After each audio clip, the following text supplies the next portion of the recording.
If I was to log onto my phone and then log onto a website, send some of my data across to the US, and if that data is misused, who do I turn to? For that, I have with me Joshua Meltzer, who is a senior fellow with the Brookings Institute, and he's going to tell me about how we will be regulating the digital economy. He just in fact come up with a paper which talks about regulating for the digital economy. In some respects, what we've started out with the digital economy is a fairly unregulated space. Some call it the Wild West from a US perspective, but it's basically been this notion that companies have been largely unregulated and free to do what they need to do, which has been a basis for a lot of innovation and entrepreneurship. But increasingly we're seeing the need for regulation in a whole variety of areas. I think the prior question we need to ask is whether or not the GDPR is an optimal privacy framework for all countries, and it's a counterfactual sort of situation of would GDPR have prevented a situation like Facebook Analytica from happening in the first place, which we actually don't know. The GDPR has been designed very much in a European context. It reflects European history. The US has gone down a different approach, which arguably produces similar standards in terms of privacy outcomes, but is more amenable to the economic and trade opportunities that the digital economy provides.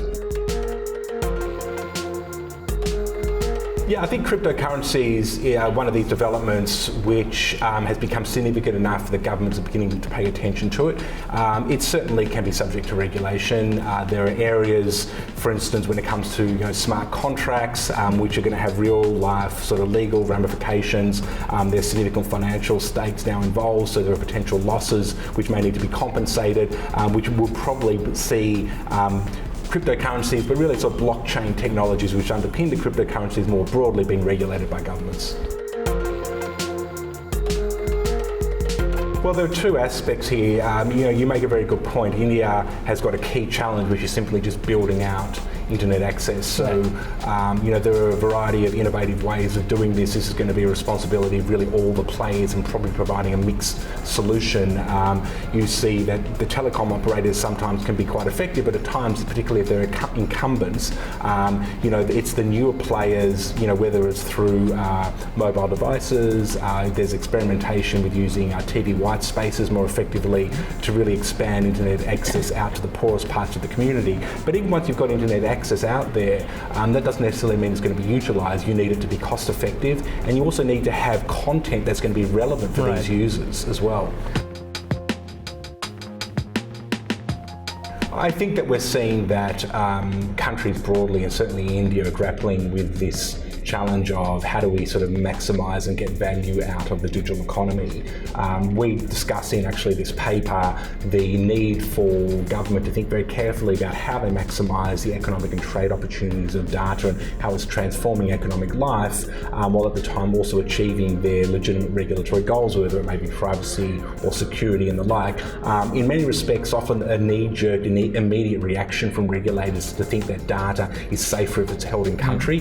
It's not necessarily always the case, and at times actually forcing data into country can have counterintuitive results in terms of actually degrading privacy or degrading security. So it's just important for a lot of this regulation to be evidence-based and to think carefully about the trade-offs involved.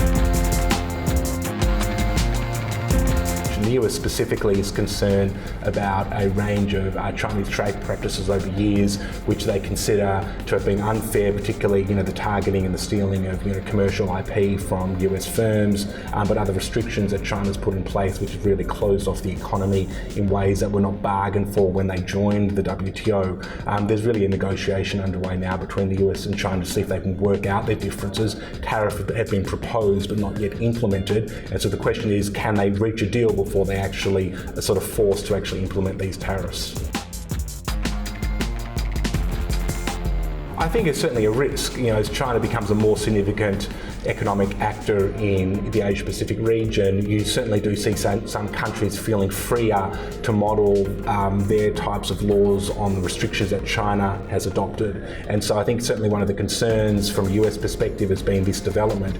In some respects, the Trans-Pacific Partnership deal, which President Obama signed, was meant to be a new set of norms that countries in Asia would sign on to, which would essentially counter that development. This agreement's now gone ahead in the guise of the comprehensive progressive TPP without the United States, so it can still play that role somewhat, but in the absence of US involvement, it's a much less significant agreement, and so it's going to have less of an impact. Okay, thank you, Joshua, for joining us, and Pleasure. that was a very, very interesting discussion. So yes, we'll have more of this coming up on the Quint, and as usual, for all the data privacy stories and stories on technology, please log on to the site and keep following us. Thanks for watching. If you love the Quint and want to keep seeing more of us on Facebook, click on follow, then see first, and you'll never miss us on your timeline.